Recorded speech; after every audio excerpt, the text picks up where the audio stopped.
Hi everybody and welcome again to Mike's Hidden Histories. Today I'm in the village of Borris in the south of County Carlow in the southeast of Ireland, and I'm standing here at the entrance to Borris House, which was built here in 1731, and it's the home of the Mac Murrough Kavanaghs. Now they were the kings of Leinster going right back for centuries.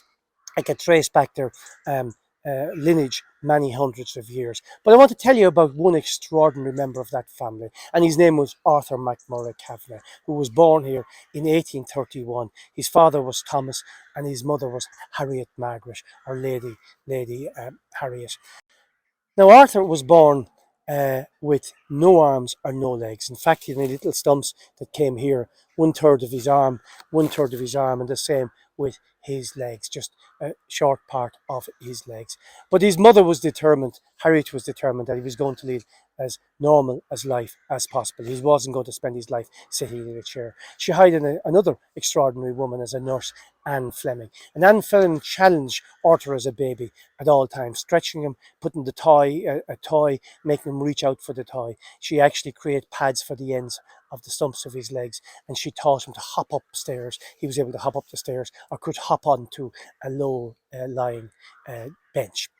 So he began to lead this life. Another person that impacted in his life was a man who arrived here in 1835, Dr. Francis Boxwell, a young doctor, and he took a great interest in Arthur, and he had him riding a horse by the age of 3. He designed a special kind of saddle, like a basket, and Arthur was in there. Arthur could hold the reins by wrapping the reins around the stumps of his hands, and at the end he had such flexibility at the end of those stumps that he was able to manage the horse's reins as well. He became an accomplished horseman, was in the hunt, could jump like any horseman, walls or whatever, despite having no arms or legs.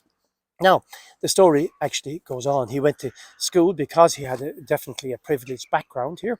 He went to school in Selbridge here. He was taught firstly in his house with a tutor here, and he learned to hold the pen in his mouth and move it across the line, across the page with both his hands. He went, as I said, to Selbridge. He was also educated in France and in Rome. Now, by the age of 18, his mother was concerned that he was having a number of liaisons with local girls here, and she decided that a good idea would be to send him around the world on a trip, and she sent him with his brother Thomas as well, and the pastor as a tutor. So they set off and they travelled throughout Sweden. They went across Russia. They went down to Egypt. They were in Persia, and they ended up in India as well. At one stage, he got very ill. Arthur was very ill, and he actually spent 2 weeks in a harem where he was restored to good health. It's reported that his mother heard about this and cut off his funding. Don't know whether that's true or not. But anyway, he obviously was recovered his health, but his brother didn't. His brother got consumption, and he headed to Australia, and on the way he died. And Arthur, to make money, decided he'd become a dispatch rider for the East India Tea Company while he was in India. This is extraordinary because a dispatch rider is like a courier on horseback today. So a man with no arms and legs was delivering messages in India. Now, in 1853, he found his other brother had died here in a fire. So he was now the heir. He came back here in 1853 and set about settling down here to a life on this estate.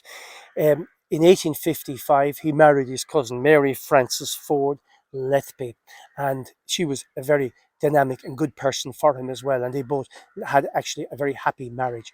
They started off, he wanted to develop the area and develop the tenants that he had.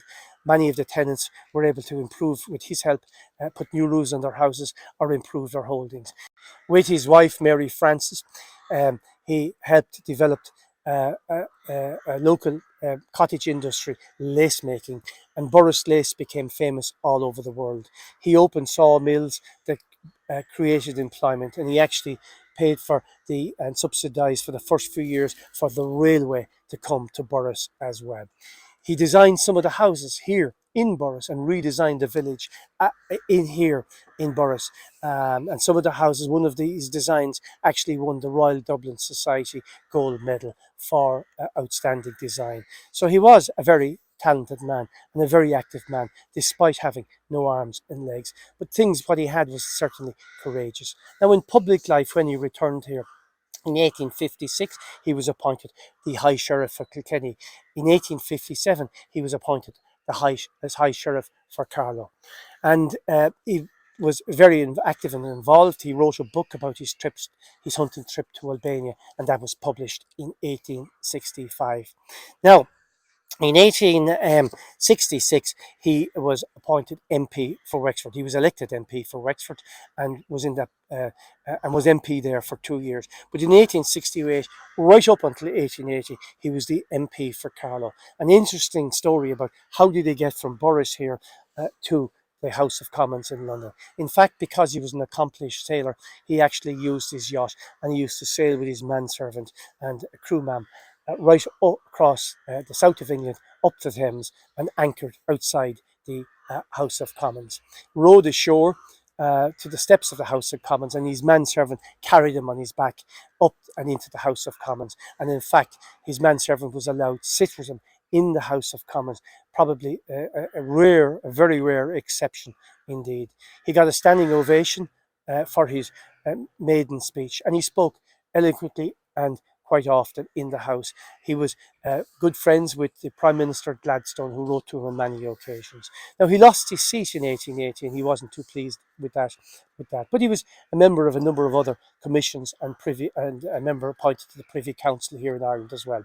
So, right up then till 1886, his health began to decline. He got diabetes, in fact, and and for the next couple of years, he was in poor health. He actually died on Christmas Day, 1889, in his house in Chelsea in London. He had a house there when he attended the sessions of the Parliament.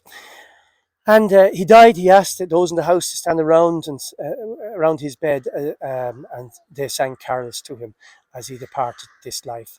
His body was brought back here, and he's buried on the domain here in the ruins of an old church. An extraordinary man who didn't, because of perhaps, I know he had a privileged background, but he certainly had great character, determination, courage, and commitment to overcome the significant physical disabilities, and his story should be a great story for a role model for all of us.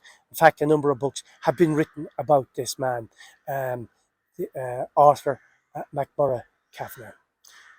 That's all from Mike's Hidden Histories. More next time.